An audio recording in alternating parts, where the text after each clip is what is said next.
morning meetings. This is also a reminder that you are in official uniform Monday and Wednesday. Teachers, thank you for your patience as I said the next out. Yesterday, I was out on Friday. The next shares that Friday will be an incentive. Students talk about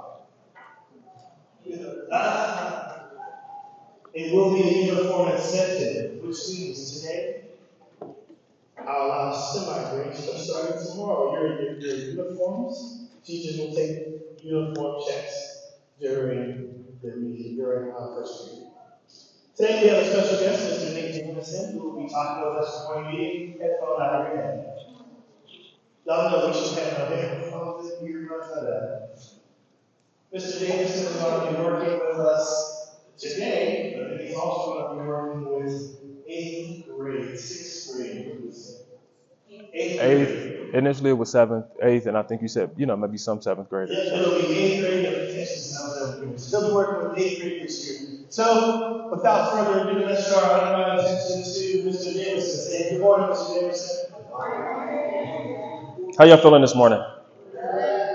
My guys over here, how y'all doing? My guys in the middle, how y'all doing? My guys over here, how you doing? Very good. Repeat after me. I will be engaged. I will choose to listen. I will take with me something positive. Clap it up for yourselves, gentlemen. Clap it up for yourselves. My job this morning,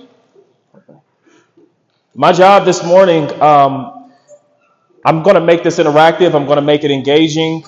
I work with young men like yourselves all across the district, elementary, middle, high school students. I've worked with colleges. I've worked with leadership organizations. This is what I do. So my job is to make this empowering and engaging. In order for y'all to get the most out of this morning, y'all are going to have to give me something back. I'm going to give you everything that I have, and I'm requiring that in return. Can y'all do that?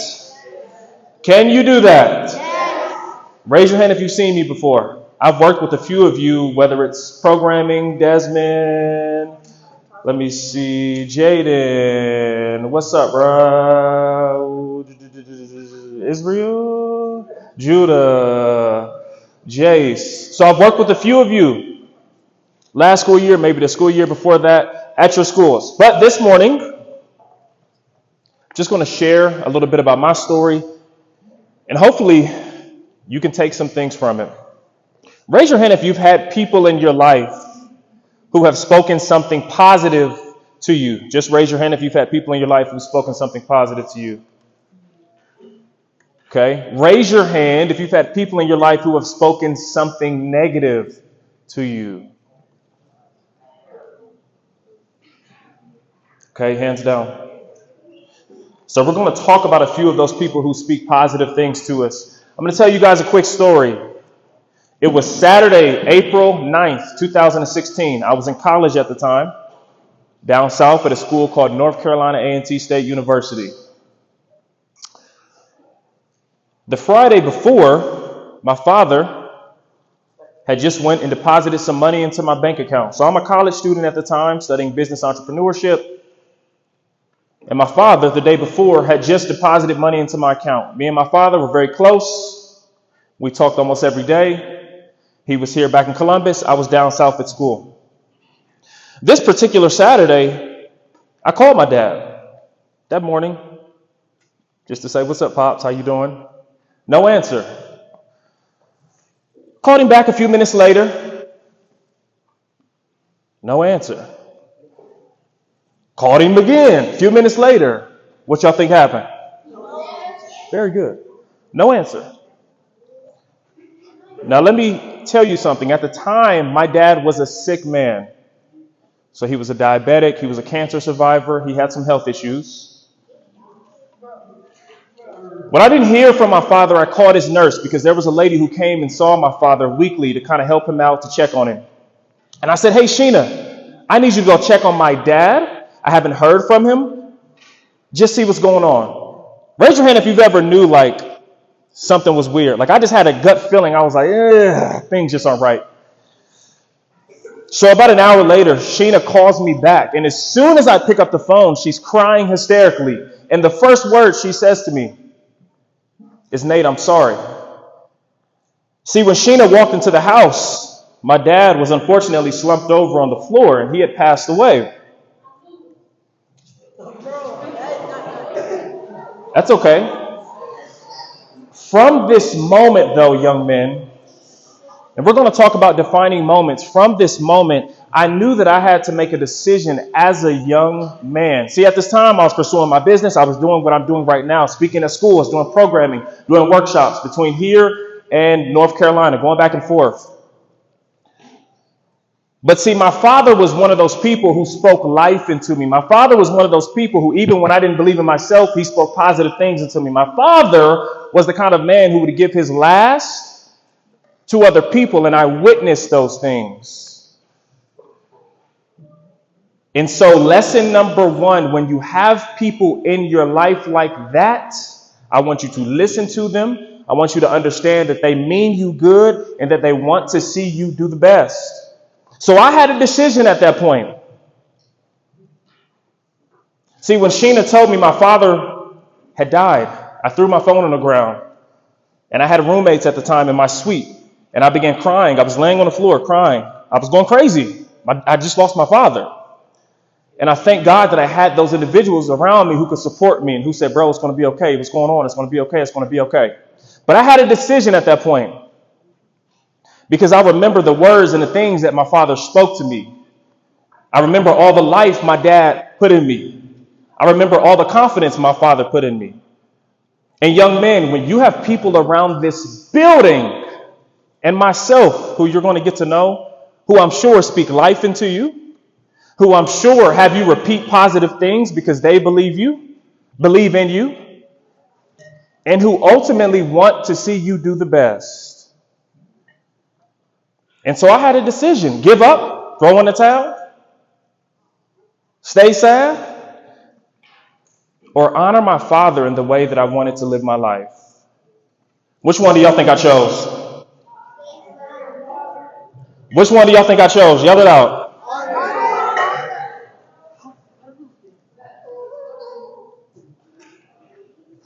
Story number 2.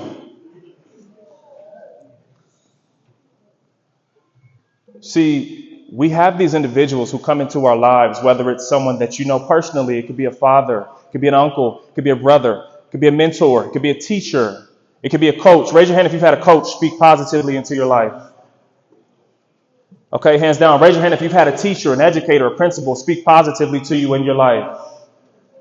Hands down. Raise your hand if you've had a family member speak positively, speak life into you. Very good.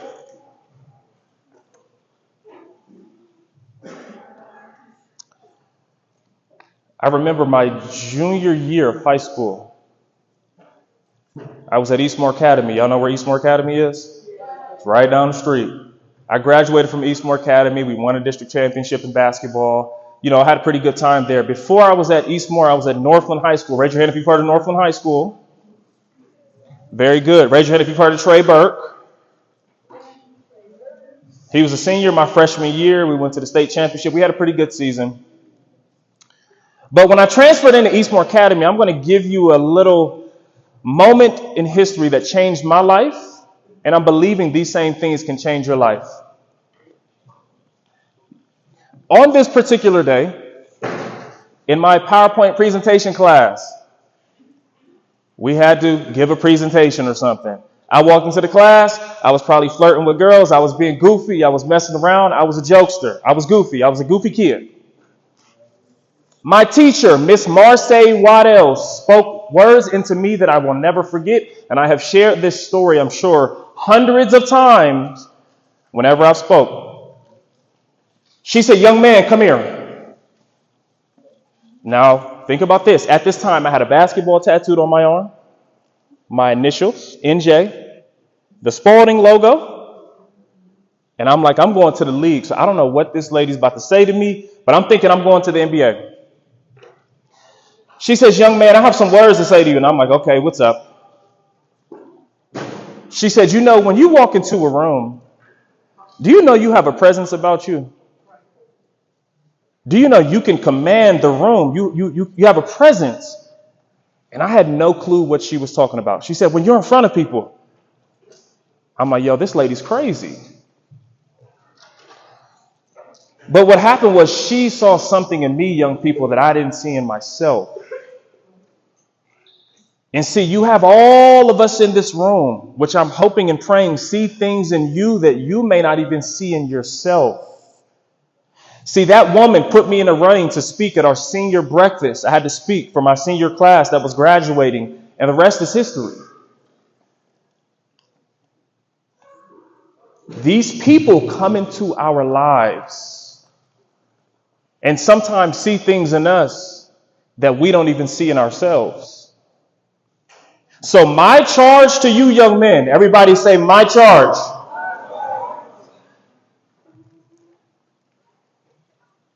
is to make sure you're listening and you begin to believe only these positive things that are being spoken into your life.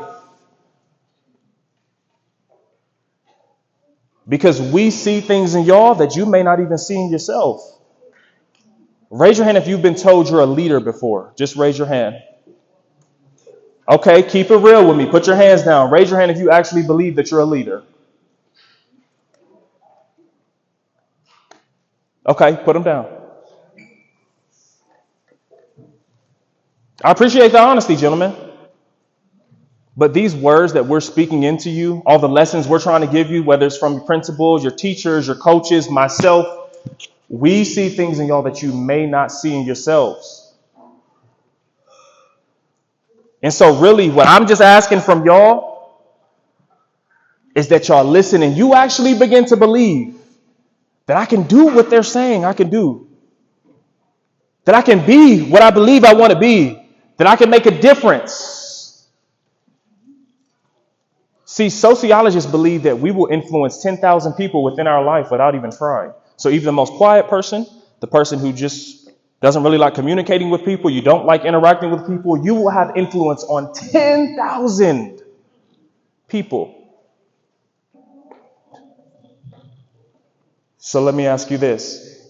If just by doing the bare minimum, you will influence 10,000 people in your life, imagine how many people you can influence if you actually were intentional about it and if you were trying to be a leader.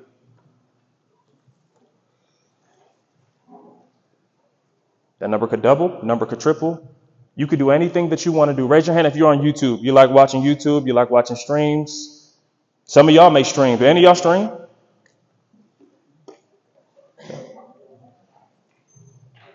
And y'all do know by doing that, you're influencing other people, right? Or you're being influenced by someone.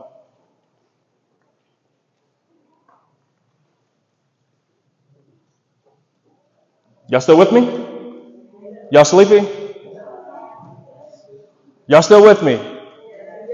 Are you sure? All right, gentlemen, repeat after me. I will not take with me the mess that other people give me. I don't have to. I refuse to. I create my reality. Give yourself a hand clap. Give yourself a hand clap.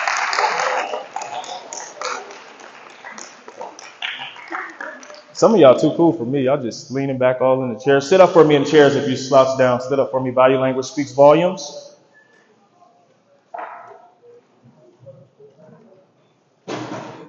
I need 2 volunteers from over here. Just raise your hand. 2 volunteers. Is your hand raised, brother? 2 volunteers? 2 volunteers. Come on up here. Come on, bro. Jaden. Come on, you come on up. Let me get a few people over here. Come on, bro. Come on. Judah. Line up in a straight line.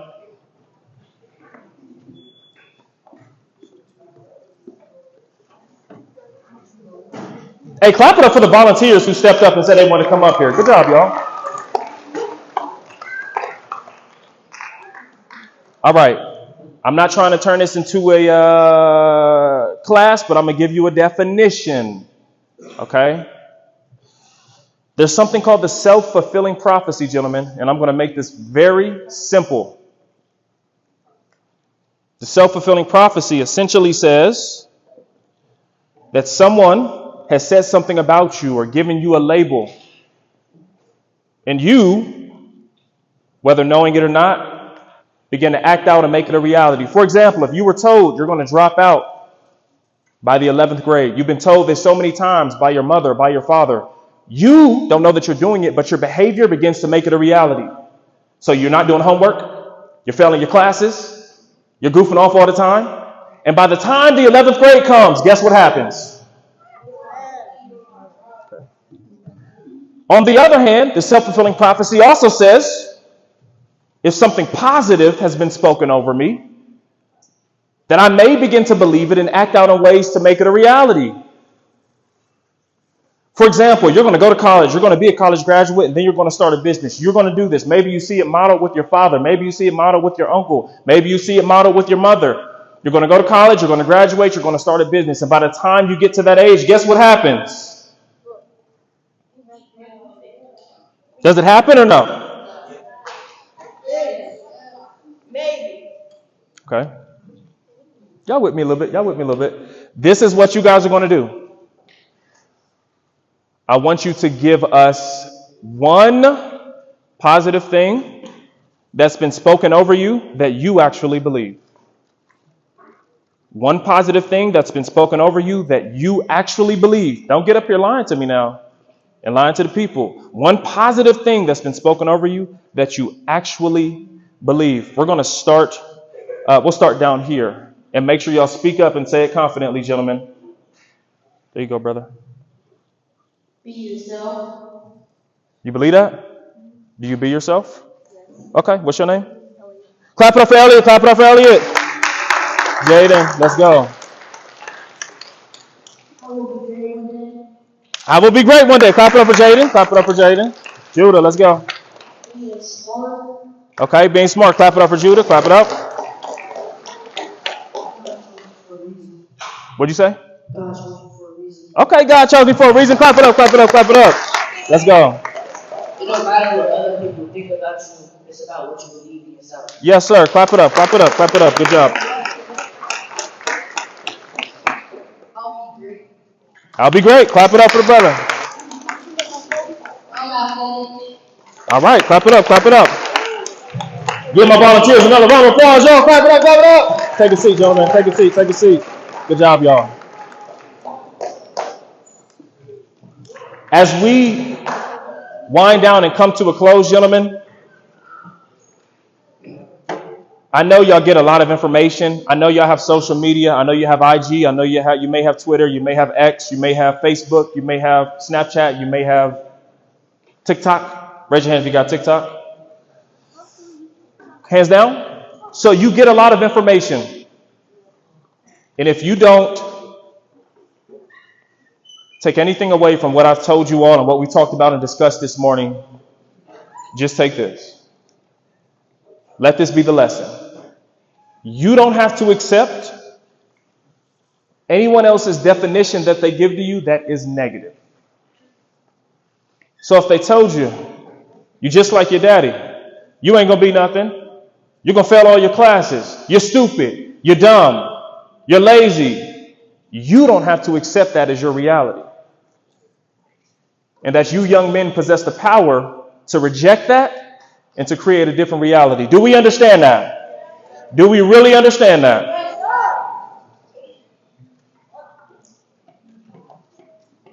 Do y'all really understand that? Yes, sir.